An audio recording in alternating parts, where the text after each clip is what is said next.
You are watching News 24 Time News Channel. হাতে গোনা ঘণ্টা কয়েক অনুষ্ঠিত হতে যাচ্ছে 21শে বিধানসভা নির্বাচনী যজ্ঞ। এদিকে করিমগঞ্জ কলেজের মাঠ থেকে ভোটকর্মীরা ইভিএম ও ভিভিপ্যাট ইত্যাদি সামগ্রী নিয়ে যাত্রা করেন গন্তব্যস্থলে। ভোট কেন্দ্র রয়েছে মোট 925টি। বিতরণ কর্মসূচি সুষ্ঠু ও সুন্দরভাবে হয় তার জন্য প্রশাসনের তীক্ষ্ণ নজর রয়েছে। এবার বিধানসভা নির্বাচনে মহিলা পোলিং স্টেশন রয়েছে 120টি। এছাড়া রাতাবাড়ি সমষ্টিতে মোট ভোটারের সংখ্যা 1,73,439 জন। পাথারকান্দি সমষ্টিতে রয়েছে 1,90,434 জন। উত্তর করিমগঞ্জে 1,99,602 জন।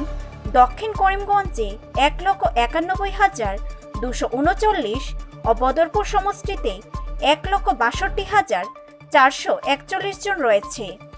কাস্টিং সেন্টার রয়েছে 654টি।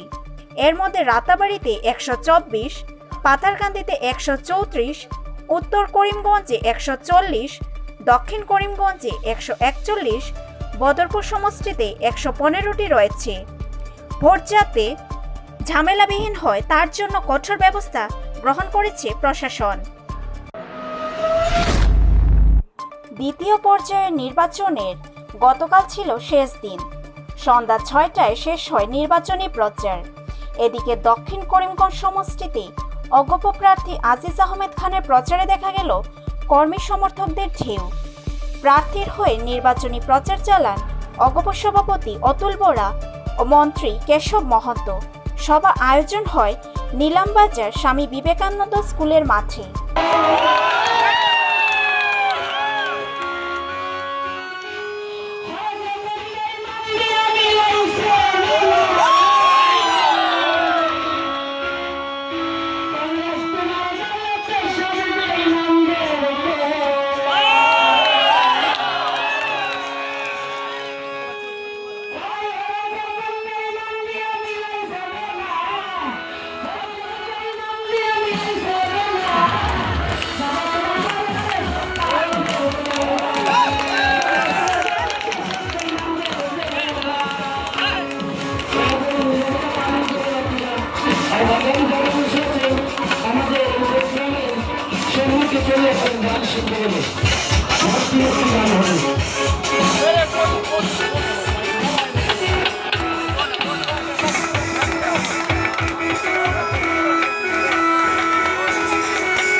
যে এইরকম বক্তব্য না দেওয়ার লাগে আমি অনুরোধ করি।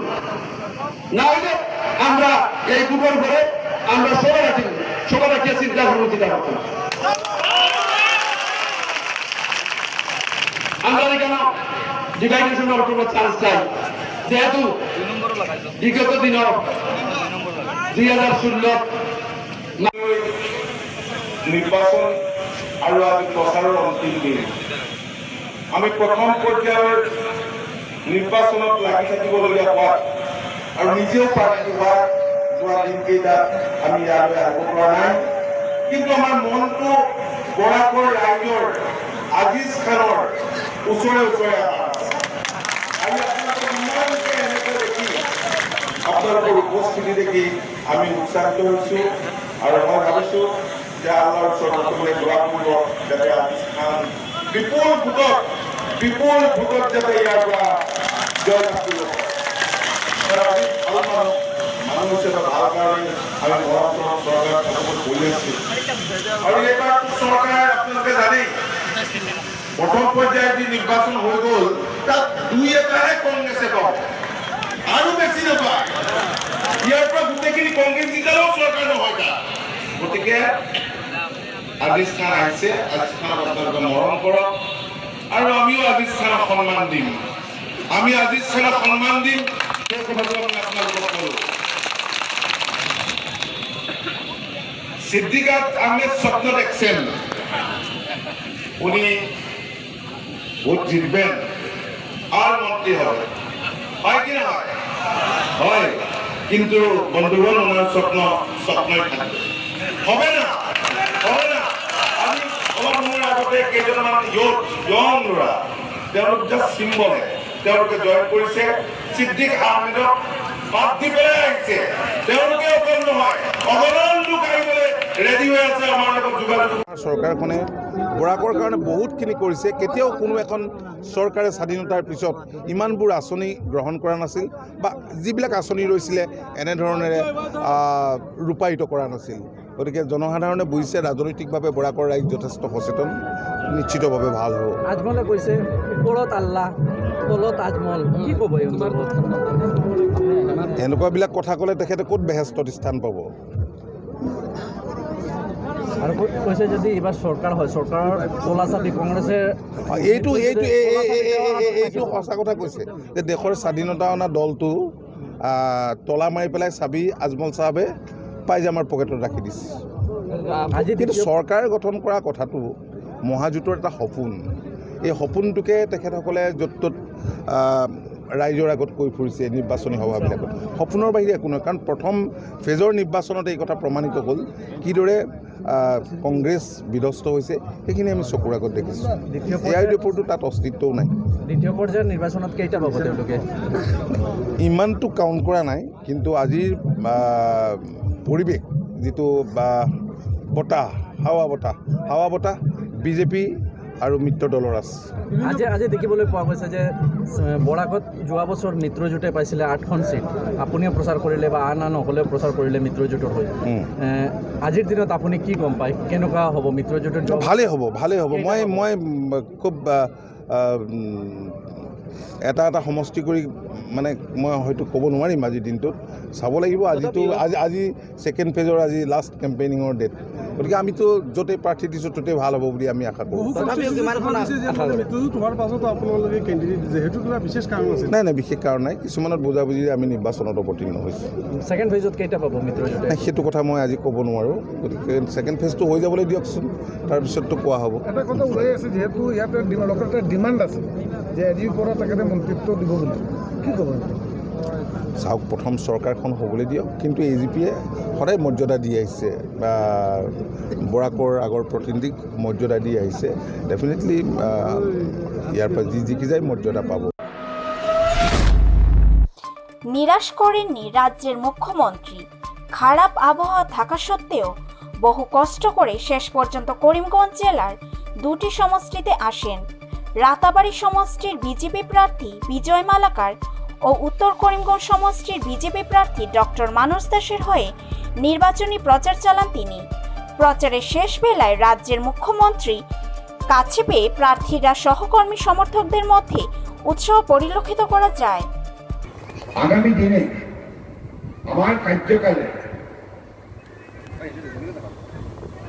আমার লক্ষ্য হব সবাইকে আমি সঙ্গে নিয়ে আমার প্রগতি সম্ভব করার জন্য আমি কাজ করব কারণে কি হয়েছে আজকে আসাম সরকার নেতৃত্বে আমরা চলছি আজকে করিমগঞ্জ জেলা পরিষদ আসাম সরকারের নেতৃত্বে আছে আজকে তার কারণে কি হয়েছে কোনো মহিলার কোনো স্বনির্ভর যে প্রকল্প नहीं कर पाया हम लोगों का निष्ठा और ईमानदारी की वजह से हमने सुशासन व्यवस्था लागू किया और जिस शासन व्यवस्था से सबको इज्जत मिला सबको सम्मान मिला सबको जीने का मौका मिला है इस शासन व्यवस्था के जरिए चाहे किसान हो चाहे मजदूर हो युवा हो महिला हो पुरुष हो दिव्यांग हो सबको आज जैसे हमने साथ में लिया है जैसे हम उनको आगे बढ़ाने के लिए काम किया है तो इसके वजह से आज भारतीय जनता पार्टी निश्चित रूप से कह सकते हैं जब तक भारतीय जनता पार्टी सत्ता में रहेगा तब तक असम के अंदर सब व्यक्ति सुरक्षित रहेंगे आशीर्वाद विषय कारण हमारे डॉक्टर मानस दास আপোনালোকে সকলোৱে জানে এগৰাকী ভাল চিকিৎসক এগৰাকী ভাল জনসেৱক এখেতে প্ৰাৰ্থিত্ব পোৱাৰ আগতেও সৰ্বসাধাৰণ ৰাইজৰ বাবে নিস্বাৰ্থভাৱে বহুত কাম কৰি আহিছে। গতিকে আপোনালোক সৌভাগ্যৱান যে এই উত্তৰ কৰিমগঞ্জ সমষ্টিত এগৰাকী ভাল প্ৰাৰ্থী আপোনালোকে পাবলৈ সক্ষম হৈছে। গতিকে আপোনালোক সকলোৱে নিজৰ পুত্ৰ হিচাপে, নিজৰ ভাতৃ হিচাপে এখেতক আশীৰ্বাদ দিয়ে। ভাৰতীয় জনতা পাৰ্টি যোৱা 5 বছৰত আমি যি কাম কৰিলোঁ আপোনালোকে সকলোৱে দেখিছে। আমি যি কথা কৈছিলোঁ সেই কাম কৰিবৰ বাবে আমি অপ্ৰাণ চেষ্টা চলাইছোঁ, নিষ্ঠাৰে আমি কাম কৰিলোঁ, সকলোকে লগত লৈ কৰিলোঁ। মাননীয় নৰেন্দ্ৰ মোদী ডাঙৰীয়াৰ দেশৰ প্ৰধানমন্ত্ৰীৰ যিটো মন্ত্ৰ, সাৰ্বজনীন গণতান্ত্ৰিক যিটো নীতি, সেই নীতিৰ আধাৰত সবকা সাথ, সবকা বিকাশ, সবকা বিশ্বাস, এই নীতিক আমি অসমৰ বুকুত বাস্তৱায়িত ৰূপ দিয়াৰ বাবে হাতে কামে আমি পদক্ষেপ গ্ৰহণ কৰিলোঁ। বৰাক ব্ৰহ্মপুত্ৰ পাহাৰ ভৈয়াম একাকাৰ কৰি আমাৰ মাজত সমন্বয়ৰ শক্তিশালী ভাৱনা শক্তি আমি গঢ় দিলোঁ। আৰু সেইবাবে আজি অসমৰ বুকুত শান্তি সম্ভৱ হৈছে। आज आसाम के अंदर जो शांति का माहौल है, इसके पीछे आप सबका बहुत बहुत बड़ा, आप लोगों का बहुत बहुत बड़ा भूमिका है। आप लोगों ने जो योगदान दिया है, आप लोगों का जो सहयोग है, आज এই নিৰ্বাচনী প্ৰচাৰ হোৱাত মঞ্চত উপস্থিত থকা আমাৰ কৰিমগঞ্জ লোকসভা সমষ্টিৰ জনপ্ৰিয় সাংসদ শ্ৰদ্ধেয় কৃপানাথ মাল্লা ডাঙৰীয়া, আমাৰ AIDCৰ মাননীয় অধ্যক্ষ তথা এই উত্তৰ কৰিমগঞ্জ বিধানসভা সমষ্টিৰ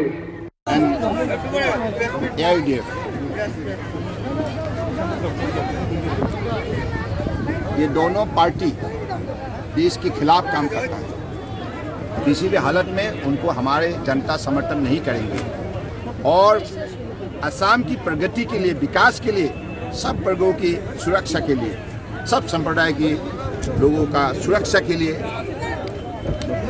इज्जत से जीने के लिए सब लोगों ने ये मन बना लिया है फिर से एक बार बीजेपी सरकार बनेगी।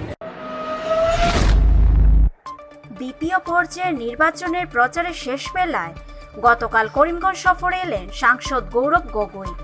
উত্তর করিমগঞ্জ সমষ্টির কংগ্রেস প্রার্থী কমলা খোদে পুরকাইস্তের হয়ে নির্বাচনী সভায় তিনি ভাগ নেন।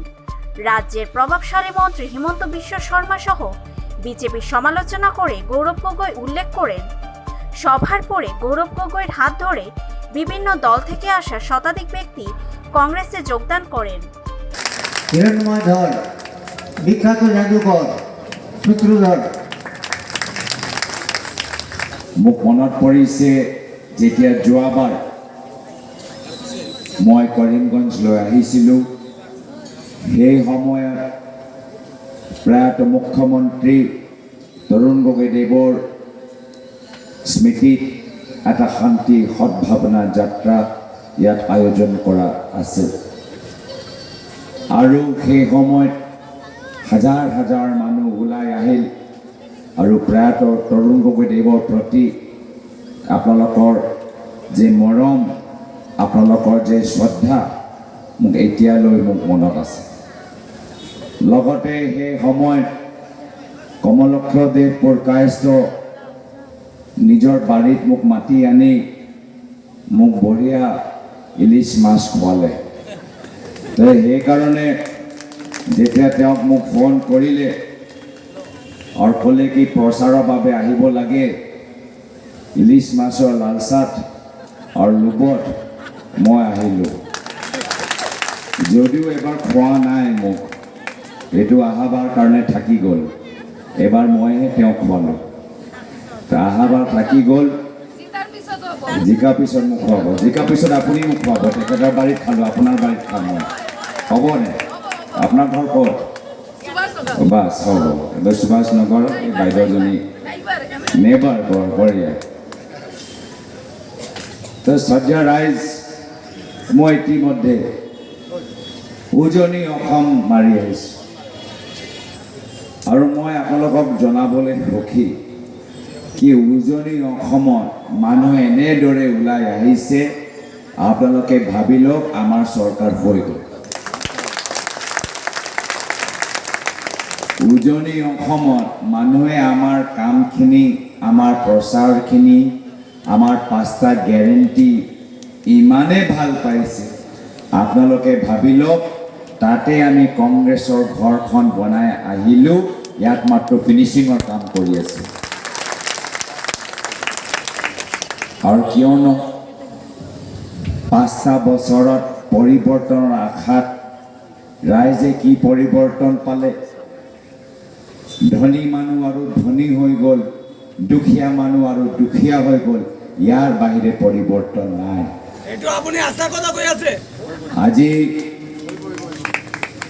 আজি চাৰিওফালে অসমত মূল সমস্যা কি? ঘৰত পইচা নাই,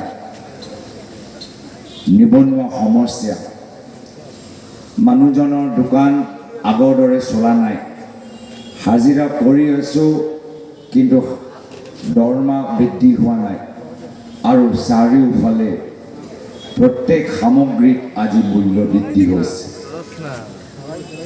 বিজেপিয়ে কি চশমা পিন্ধিছে মই গম পোৱা নাই। বিজেপি চশমাৰ জৰিয়তে তেওঁলোকে মানুহৰ দুখটো বুজি পোৱা নাই। বিজেপিয়ে যি চশমা পিন্ধিছে সেই চশমা পিন্ধি আপোনালোকৰ আবেগ তেওঁলোকে বুজি পোৱা নাই। বিজেপিয়ে কয় আমি 830 টকা দিছোঁ। হয়, বিজেপিয়ে এক হাত পৰা 830 টকা দিছে, আন হাতৰ পৰা ৰান্ধন গেছৰ দাম 900 টকা বঢ়াই আপোনালোকৰ পৰা পইচা লৈছে। এক হাত পৰা 830 টকা দিছে, হয়, আন হাতৰ পৰা মিঠাতেলৰ দাম 150 টকা বঢ়াই আপোনালোকৰ পৰা পইচা লৈছে। এক হাত পৰা 830 টকা দিছে, হয়, কিন্তু আন হাতৰ পৰা পেট্ৰলৰ ডিজেলৰ দাম 90 টকা বঢ়াই আপোনালোকৰ পৰা পইচা লৈছে। তো সেইকাৰণে আপোনালোকৰ আজি তাৰিখত ঘৰত পইচা নাই, চিলিণ্ডাৰ আছে, গেছ নাই, হয়নে নহয় কওকচোন? আজি শ্ৰদ্ধা ৰাইজ, এই কৰোণা সময়তো বিজেপিয়ে ধনী মানুহক উপকৃত কৰি আছে।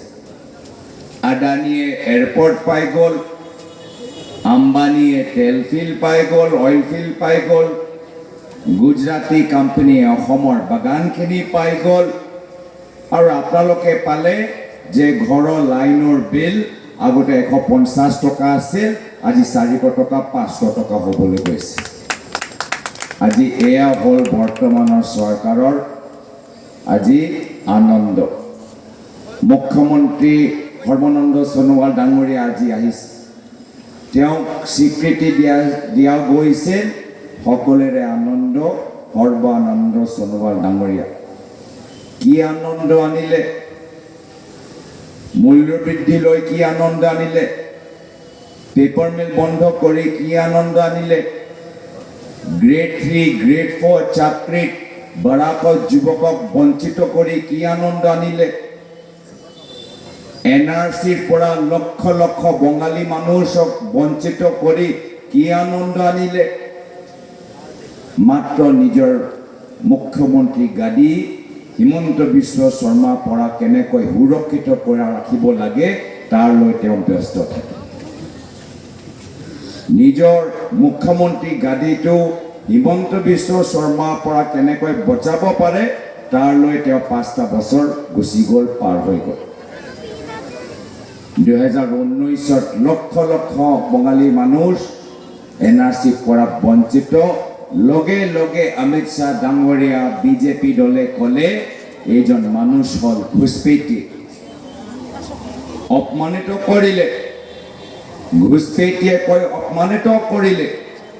আমি কংগ্ৰেছ দল, আমি কৈছোঁ খবৰদাৰ বিজেপি চৰকাৰ, খবৰদাৰ অমিত শ্বাহ ডাঙৰীয়া, যেতিয়ালৈকে কংগ্ৰেছ দল আছে এজনো বঙালী মানুহৰ ওপৰত আমি অত্যাচাৰ হ'বলৈ নিদিওঁ।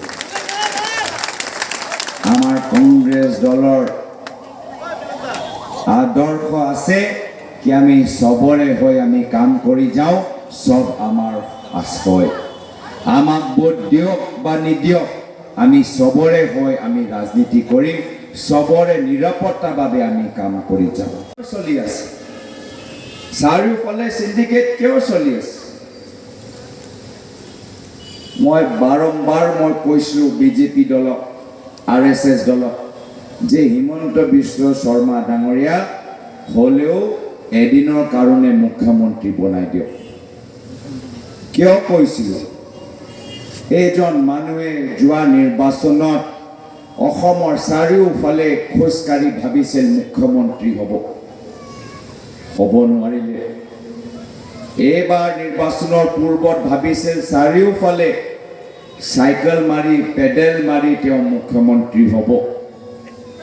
তেতিয়াও দেখা পালে কি হ'ব পৰা নাই, আৰু গোটেই ক্ষোভটো পেলাইছে অসমৰ মানুহৰ ওপৰত। তো মই কৈছোঁ, বিজেপি দলক কৈছিলোঁ নিৰ্বাচনৰ পূৰ্বে যে এদিনৰ কাৰণে মুখ্যমন্ত্ৰী তেওঁক বনাই দিয়ক, তেওঁ শান্তিত থাকিব, আমাৰ লোককো শান্তিত থাকিবলৈ দিব। AIUDF সুপ্রিমো বদরুদ্দিন আজমল আমার সঙ্গে রয়েছেন। নির্বাচনে আমি জয়ী হওয়ার আশীর্বাদও রয়েছে ওনার। দৃঢ়তার সহিত এমনইভাবে মন্তব্য করেন AIUDF দলত্যাগী অসম গণপরিষদের হয়ে নির্বাচনে প্রতিদ্বন্দ্বিতার দক্ষিণ করিমগঞ্জের প্রার্থী আজিজ আহমেদ খান। বদরুদ্দিন আজমল প্রসঙ্গ টেনে AIUDF প্রার্থী আজিজ আহমেদ খান উল্লেখ করেন, আপনারা শুনছেন না? আপনারা আনা দেখিয়া এবং আমার উপরে বিশ্বাস রাখিয়া যে আপনারা মূল্যবান ভোটটা দিছিলা দিয়া আপনারা আমার এত বড় ইজ্জত দিচ্ছেন, যেটা আমি মরবার 8 সেকেন্ড পর্যন্ত বুঝতে পারতাম না। ঋণটা সুদের আমার করা সম্ভব হইত, কত খারাপ হইত, যার কারণে আমি দুর্নীতি কোনো একটা জিনিস আপনারা করছি না। এবং আমার কার্যকর্তা যেবা যারা আসিলা বিগত 5 বছর গেছে দক্ষিণ করিমগঞ্জ সমষ্টির কোন এক জায়গাতে উভয় সম্প্রদায়ের মানুষে আমাকে ভোট দিয়ে জিতাইছে। একজনের লাগে কোনো বৈষম্যতা হইছে করে আজকের দিনে এই সবাই করতে পারবে। বরুয়ালা থেকে ছোট করে নাইরগাম বাঘরচাল পর্যন্ত 22টা জিপি আছে। এই 22 জিপির মধ্যে কোন জিপিতে আমার কার্যকর্তায় কোনোখানো অসৎ ব্যবহার, সমাজের দূষিত কাম একটাও করছে না। AIUDF প্রধান বদরুদ্দিন আজমল বধুপুরে একটা প্রোগ্রাম করছে, কিন্তু আপনার নাম দক্ষিণ করিমগঞ্জে কোনো ভোটের কথা বিকাশ হওয়া নাই, এটার লগত কি সূত্র আছে? না, আমার হযরত মৌলানা বদরুদ্দিন আজমল আল কাসিমি সাহেব, উনি একজন মৌলান সাহেব, আলিম, যথেষ্ট বড় আলিম। উনার পাও যেন গেছে আমার মাথায় সেই জায়গাতে যায় নাই, এবং উনি একজন ভালো মানুষ। আমি মনে করি যে উনি আমার দক্ষিণ করিমগঞ্জ সমষ্টি সম্পর্কে উনি আলোচনা করবেন না, যেহেতু উনি আমাকে বলে দিয়েছেন যে খান সাহেব আপনি যান, আপনি নির্বাচন জিতে আসেন, আমার দোয়া থাকবে। সেই অনুযায়ী উনি দেখছি ওনার কথাতে অটল ছিলেন। আমি জানি যে বদরপুরে যে সভা হয়েছে সেই সভাতে মহাজোটের প্রার্থী যে দক্ষিণ করিমগঞ্জে আছেন উনিও উঠতে পারেননি, এবং উনার নামও তিনি লননি, আর লবেন নাও।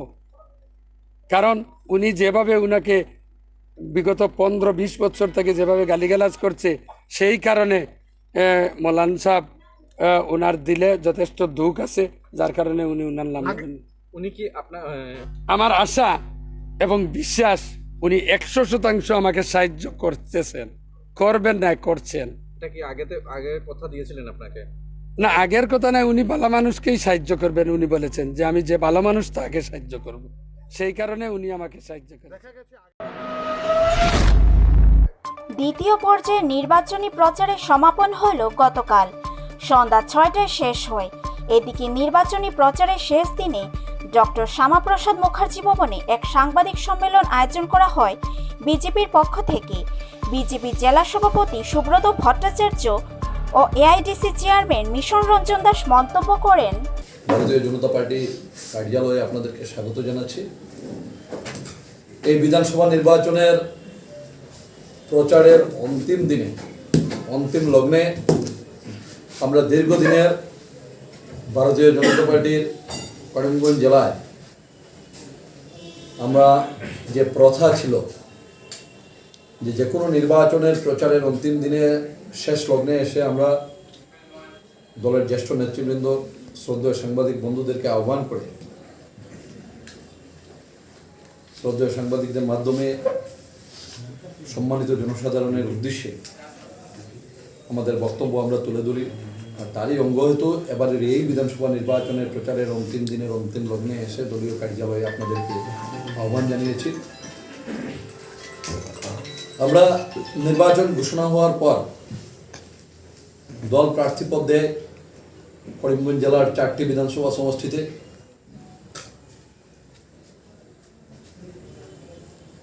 আর একটি বিধানসভা সমষ্টিতে দল প্রত্যক্ষভাবে প্রার্থী দেয়নি, তাতে আমাদের মিত্র জোটের অর্থাৎ এজিপির প্রার্থী ওখানে প্রতিদ্বন্দ্বিতা করছেন।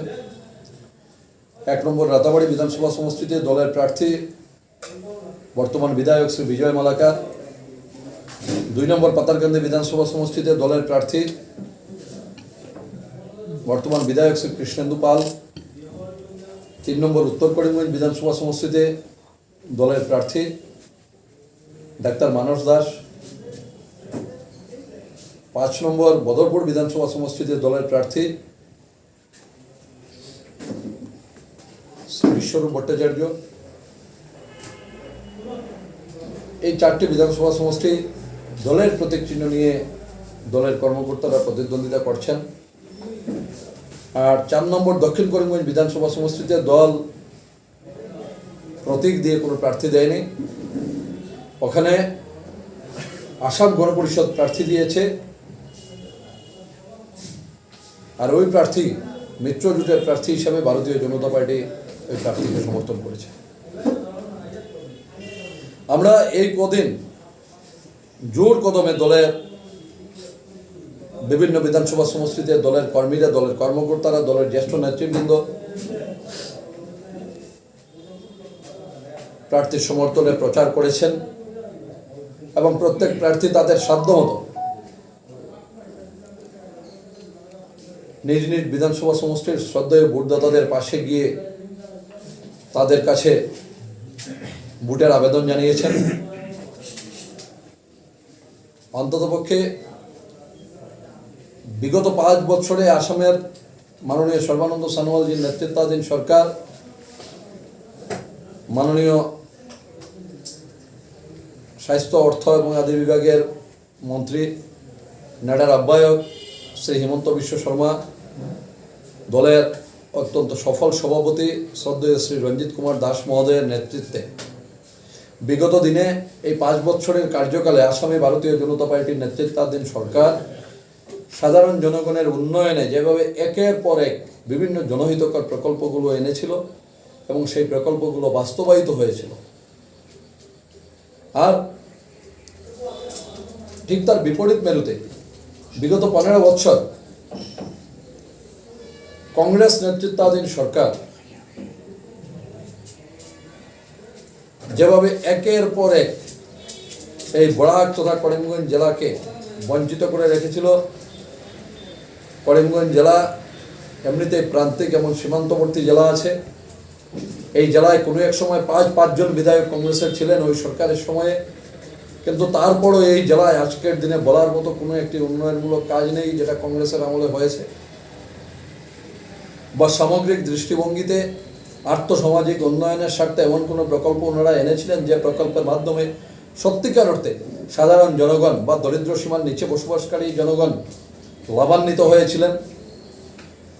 আর বিগত 15 বছরের সরকার আর এই 5 বছরের বিজেপি নেতৃত্বাধীন সরকারের আমরা যদি তুলনামূলক দিক দেখি তাহলে নিঃসন্দেহে এই 5 বছরের সরকারের আমলে অনেক বেশি কাজ হয়েছে। সামগ্রিক দৃষ্টিভঙ্গিতে এই 5 বছরের সরকার অনেক বেশি সাধারণ জনগণের কাজ করেছে।